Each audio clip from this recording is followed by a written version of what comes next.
സമസ്തയിലെ തർക്കങ്ങൾ പഠിക്കാൻ 5 അംഗ സമിതിയെ രൂപീകരിച്ചു. MT അബ്ദുള്ള മുസ്ലിയാരുടെ നേതൃത്വത്തിലാണ് സമിതി രൂപീകരിച്ചത്. സമിതിയുടെ റിപ്പോർട്ടിന്റെ അടിസ്ഥാനത്തിലായിരിക്കും തുടർ നടപടി. ഗോകുൽ കെ വേണുഗോപാൽ ചേരുന്നു. ഗോകുൽ, വിവരങ്ങൾ. സമസ്തയിലെ തർക്കങ്ങൾ പഠിക്കാൻ 5 അംഗ സമിതിയെ രൂപീകരിച്ചു. MT അബ്ദുള്ള മുസ്ലിയാരുടെ നേതൃത്വത്തിലാണ് സമിതി രൂപീകരിച്ചത്. സമിതിയുടെ റിപ്പോർട്ടിന്റെ അടിസ്ഥാനത്തിലായിരിക്കും തുടർ നടപടി. ഗോകുൽ ചേരുന്നു. ഗോകുൽ, വിവരങ്ങൾ.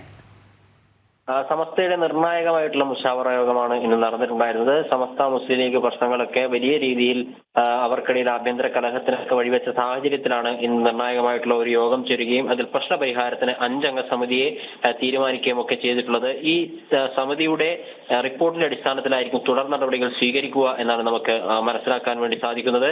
MT അബ്ദുള്ള മുസ്ലിയാരുടെ സമസ്തയുടെ ജോയിന്റ് സെക്രട്ടറിയാണ് MT അബ്ദുള്ള മുസ്ലിയാരുടെ നേതൃത്വത്തിലാണ് 5 അംഗ സമിതിയെ രൂപീകരിച്ചിട്ടുള്ളത്. കഴിഞ്ഞ ഡിസംബറിൽ നടന്ന സമസ്ത മുഷാവറ യോഗത്തിൽ സമസ്തയുടെ അധ്യക്ഷൻ ജിഫ്രി മുത്തുക്കോയ തങ്ങൾ ഇറങ്ങിപ്പോകുന്ന ഒരു സാഹചര്യമൊക്കെ ഉണ്ടായിരുന്നു.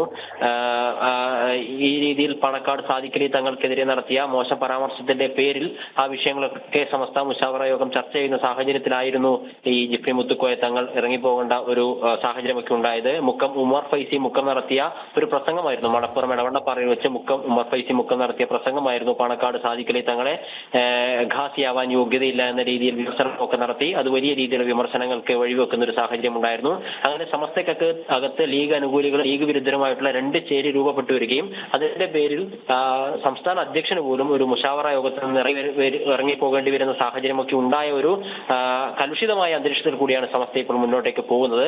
അതിനാൽ തന്നെയാണ് ഇപ്പോൾ ഈ ഒരു 5 അംഗ സമിതിയെ രൂപീകരിച്ചുകൊണ്ട് സമസ്തയ്ക്കകത്തെ ആഭ്യന്തര പ്രശ്നങ്ങളെ കുറിച്ച് പഠിക്കാനും അങ്ങനെ പഠിച്ചതിന് ശേഷം റിപ്പോർട്ട് സമസ്ത മുഷാവറയ്ക്ക് സമർപ്പിക്കാനും ഒക്കെ തീരുമാനമെടുത്തിട്ടുള്ളത്. അതോടൊപ്പം തന്നെ സമസ്ത മുഷാവറ എന്നെടുത്തിട്ടുള്ള മറ്റൊരു നിർണായകമായ തീരുമാനം, നേരത്തെയൊക്കെ ആഭ്യന്തര പ്രശ്നങ്ങൾ സമസ്തയ്ക്കകത്ത് രൂപപ്പെടുന്ന സമയത്ത് ഓരോ വിഭാഗം ആളുകൾ, നേരത്തെ ബഹാവുദ്ദീൻ നദ്വിയും മുക്കം ഉമർ ഫൈസി മുക്കവും ഒക്കെ വ്യത്യസ്തമായ രീതിയിൽ അവരുടെ അഭിപ്രായങ്ങൾ മാധ്യമങ്ങൾക്ക് മുമ്പിൽ സോഷ്യൽ മീഡിയ വഴിയും ഒക്കെ പ്രചരിപ്പിക്കുന്ന ഒരു സാഹചര്യം ഉണ്ടായിരുന്നു.